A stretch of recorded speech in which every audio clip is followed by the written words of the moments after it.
Hi, welcome, and this is Merge Minis, where we get your view on contemporary issues. Yes, definitely.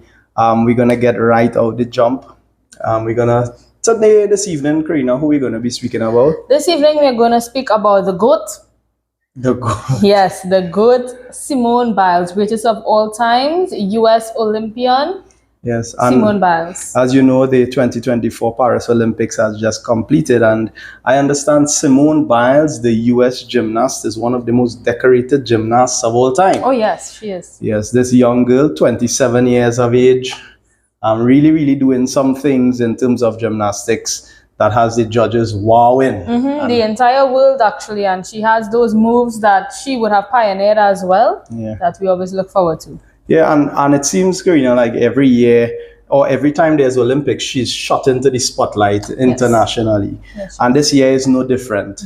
But coming out of her spotlight in the Paris Olympics, there's some news about her relationship with her mother that we want to get into this evening. Yes, so as you said, the relationship with her mother, or the non-existent relationship with her mother, for want of a better terminology. Now, we have seen tabloids, we have seen newspaper articles, videos coming out, interviews as well, with the estranged relationship that Simone Biles has with her mom, who would have abandoned her and her sister at a very young age in their life. Yes. Due to some drug challenges that the mom had. Yeah. So we want to jump into that and how that affects relationships. Yes, and the tabloids and the newspapers and of course the vlogs and stuff are all pointing towards Simone Biles re-establishing a relationship with her mom and forgiving her mom. Her mother is crying out, Simone, I would like to have a relationship with you. I know I've messed up in the past. I need your forgiveness. Of course, she was a young girl, I was an infant when her mother abandoned her mother and father. Yeah. And because of that abandonment, she bounced from foster home to foster home as a child. And then she was adopted by her maternal grandparents. What that means? Her mom's parents. Right. So her mother, father specifically, adopted her and her sister. So yeah, she says that those are her parents. When question about her mom, her mom's name is Shannon. When question about Shannon, Simone would say, my parents are such and such, and name her grandparents, who has been with her and raised her and her sister throughout the years. And Simone is married. Yeah, and I understand that she, at the end of this Olympics, when she announced some sort of retirement or something like that, I understand, she thanked her parents. And in this case, it wasn't Shannon, her mother or her father, but it was her grandparents who adopted her. She thanked them and she said, without them, I would have never been here. Just imagine now, her mother is looking on. Imagine how that hurt. And the thing is, I was reading about that article, about an article where the mom would watch her in the Olympics and stuff, and when she won, everybody was really happy. But the mom said that she felt that hurt because she and Simone is not close. They don't communicate or anything like that. They actually communicate through the grandfather. Yes, I understand she has Simone's number, but she never called her. She never spoke to her on the phone. And as you're saying that and imagining the emotions the mother is going through, looking at your daughter excelling, your biological daughter excelling, becoming a world champion.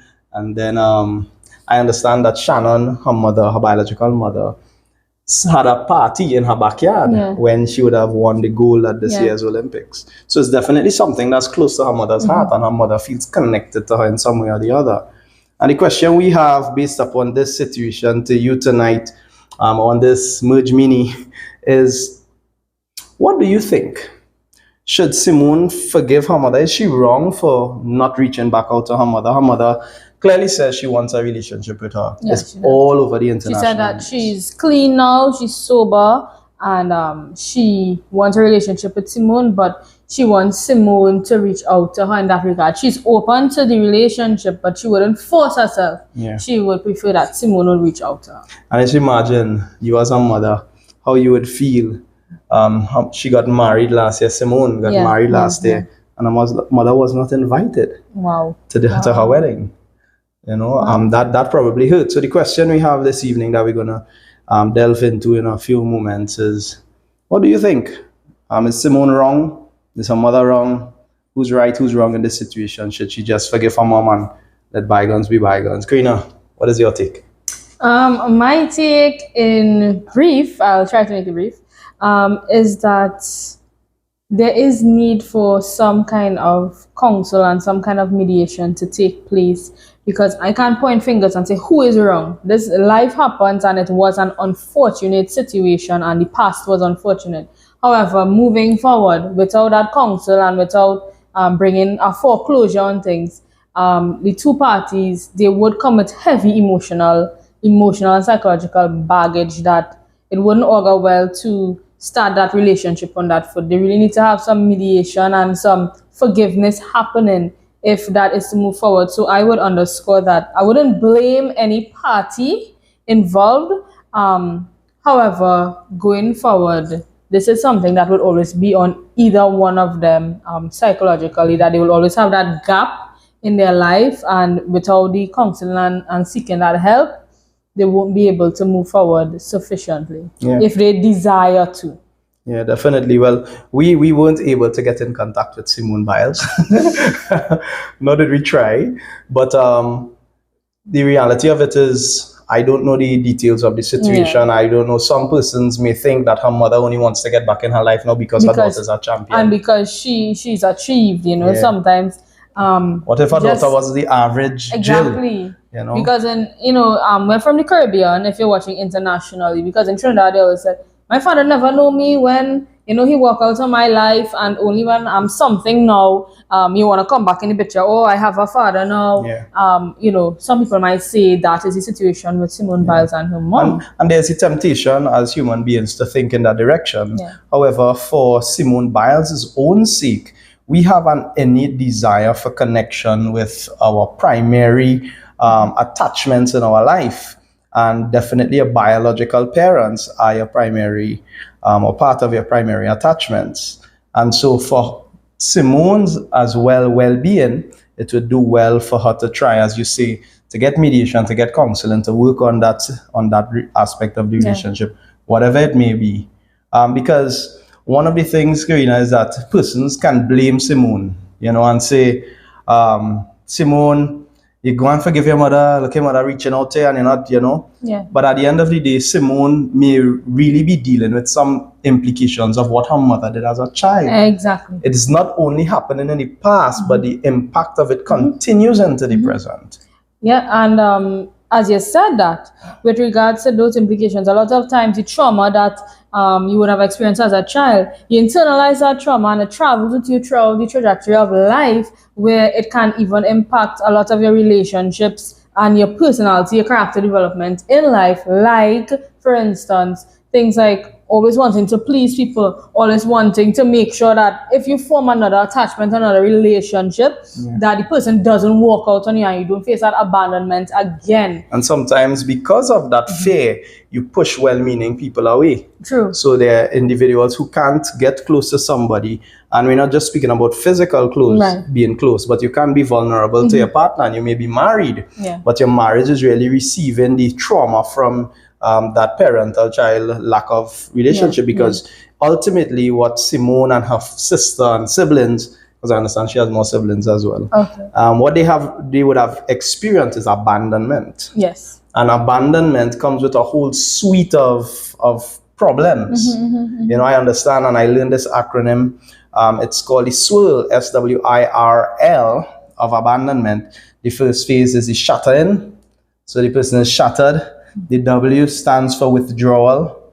All right. The I stands for internalization. The R stands for rage. And the L stands for lifting. Wow. And really and truly, she would have gone through the shattering. She'd have gone through the withdrawing herself. Then she would have internalized what would have happened externally and turn it inwardly. That I am the fault, and why doesn't anybody? Because abandonment now, even though you're looking at the situation that shattered you and you withdraw, there's a time in the internalization phase where you now turn this abandonment to be about me. Why doesn't anybody love me? Why she had to leave? And was I the cause for her leaving? Yeah. And then the lifting, what was the lifting about? The lifting is the part where you go through. No, that's complex to go through now. You say it in quickly. It's difficult to say it quickly, but essentially, it is a phase where the actual symptoms Right. start to go one way or the other. Okay. So the symptoms can either be healed through the counseling process or during the lifting process. You could actually have where it starts to impact your marriage, your relationships, and that type of thing. So yeah, so that's So what we want to say, the message we want to give out to everyone this evening, we know that Simone Biles is not an isolated case. Yeah. There are many persons out there who have experienced abandonment and you've internalized a lot of things. And we want to encourage you to get help. We want to encourage you to have mediation. All right? We want to encourage you to pray to God, because the Bible says in Him we live and move and have our being. He says He hasn't given us a spirit of fear, but of power, of love, and a sound mind. And so we want to encourage everyone today that whoever is going through abandonment, we don't know, we can't judge situations. But definitely you want to reach out for help. You want to look to someone who you can talk to. Your religious system and those structures, they help. And of course, you'd have new attachments. You'd have new attachments, but we want to ensure that in spite of those new attachments, that you seek to fix those challenging attachments that you have so you can make peace with it and be able to live an abundant, prosperous life. Amen. Thanks so much for joining us here at Emerge Mini. And remember, put your take in the comment section or in the chat so that we can know what you're thinking and what you're thinking. And once again, please like the video, share it, and subscribe to this channel. Have a good one.